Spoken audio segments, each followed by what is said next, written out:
Dati kasi mga idol, yun yung pinaka-dati yan.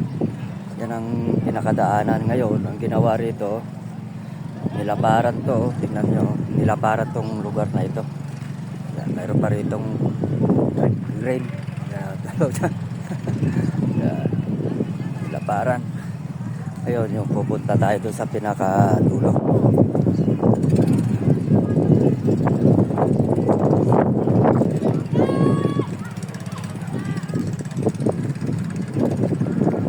Ganda sikat na araw dito.